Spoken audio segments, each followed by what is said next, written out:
ಎಲ್ಲ ವೀಕ್ಷಕರಿಗೆ ನಮಸ್ತೆ. ನೋಡಿ, ಎಲ್ಲ ಸಾಮಗ್ರಿಗಳನ್ನು ತೋರಿಸ್ತಾ ಇದ್ದೇನೆ. ಇದರಿಂದ ಈಗ ಒಂದು 2 ಮಾವಿನ ಹಣ್ಣಿದು ಬರ್ಫಿ ಹೇಗೆ ಮಾಡೋದು ಅಂತ ತೋರಿಸ್ತೇನೆ.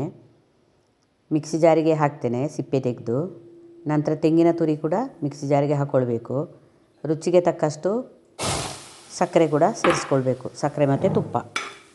ನೋಡಿ, ಈಗ ದಪ್ಪ ಪಾತ್ರೆಯಲ್ಲಿ, ಅಂದರೆ ಯಾವುದಾದ್ರೂ ತಳ ಹಿಡಿಯದಾಗೆ ಸ್ವಲ್ಪ ದಪ್ಪ ಪಾತ್ರೆ ತಗೊಳ್ಬೇಕು.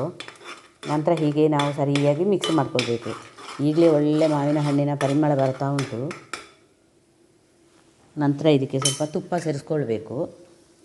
ನೋಡಿ, ಈಗ ತೆಂಗಿನ ತುರಿಯನ್ನು ಕೂಡ 1-2 ರೌಂಡ್ ತಗೊಂಡಿದ್ದೇನೆ ನಾನು ಮಿಕ್ಸಿ ಜಾರಲ್ಲಿ. ನೀರು ಹಾಕಬಾರ್ದು, ಮಾವಿನ ಹಣ್ಣಿಗೂ ಅಷ್ಟೇ ಮತ್ತು ತೆಂಗಿನ ತುರಿಗೂ ಕೂಡ ನೀರು ಹಾಕೋದು ಬೇಡ. ತುಂಬ ಸೂಪರ್ ಆಗ್ತದೆ ಬರ್ಫಿ. ಮಕ್ಕಳಿಗಂತೂ ತುಂಬ ಖುಷಿಯಾಗ್ಬೋದು. ಸ್ಕೂಲಿಂದ ಬರುವಾಗ ಹಾಗೆ ಮಾವಿನ ಹಣ್ಣು ತಿನ್ನೋ, ಈಗ ಶೀತ ಎಲ್ಲ ಶುರುವಾಗ್ತದೆ ನೋಡಿ, ಹಾಗೆ ಮಾವಿನ ಹಣ್ಣು ಮಕ್ಕಳಿಗೆ ಕೊಡುವ ಬದಲು ಈ ಥರ ಮಾಡಿ ಕೊಟ್ಟರೆ ಮಕ್ಕಳಿಗೆ ತುಂಬ ಖುಷಿಯಾಗ್ಬೋದು. ಯಾಕಂದರೆ ಅದರಲ್ಲಿ ತುಪ್ಪದ ಪರಿಮಳ ಕೂಡ ಇರ್ತದೆ. ತೆಂಗಿನ ತುರಿ ಈಗ ನೋಡಿ ಸ್ವಲ್ಪ ಸಕ್ಕರೆ ಹಾಕ್ತೇನೆ. ಟೇಸ್ಟ್ ಎಷ್ಟು ಬೇಕು ನೋಡಿಕೊಂಡು ಹಾಕಿ. ಕೆಲವೆಲ್ಲ ಮಾವಿನ ಹಣ್ಣು ತುಂಬ ಸ್ವೀಟ್ ಆಗಿರ್ತದೆ, ಹಾಗಾಗಿ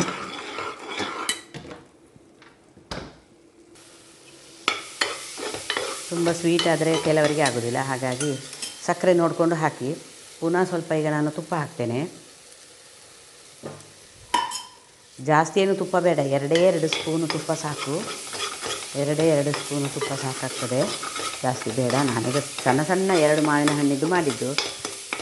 ಈಗ ಮಾವಿನ ಹಣ್ಣಿನ ಸೀಸನ್ ಕೂಡ ಮುಗೀತಾ ಬಂತು. ಹಾಗೆ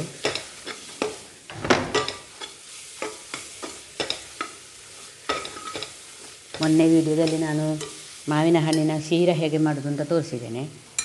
ಈ ಸಲ ನಾನು ಮಾವಿನ ಹಣ್ಣಿನ ಬರ್ಫಿ ಹೇಗೆ ಮಾಡೋದು ಅಂತ ತೋರಿಸ್ತೇನೆ. ನೋಡಿ, ಒಂದು ಪಾತ್ರೆಗೆ ಹಾಕಿ ಹೀಗೆ ಸರಿಯಾಗಿ ಈ ಥರ ಮಾಡ್ಕೊಳ್ಬೇಕು. ಮತ್ತು ಇದರಲ್ಲಿ ಯಾವ ಡಿಸೈನ್ ಬೇಕು ಹಾಗೆ ಮಾಡಿ ಇಡಬೇಕು. ನೋಡಿ, ಎಲ್ಲ ಮಾಡಿ ಆಯಿತು. ಸೂಪರಾಗಿ ಬಂದಿದೆ ಮತ್ತು ಪರಿಮಳ ಕೂಡ ಉಂಟು, ಒಳ್ಳೆ ರುಚಿ ಕೂಡ ಉಂಟು. ಈ ವಿಡಿಯೋ ಇಷ್ಟ ಆದರೆ ಲೈಕ್ ಮಾಡಿ, ಶೇರ್ ಮಾಡಿ. ಎಲ್ರಿಗೂ ಧನ್ಯವಾದಗಳು.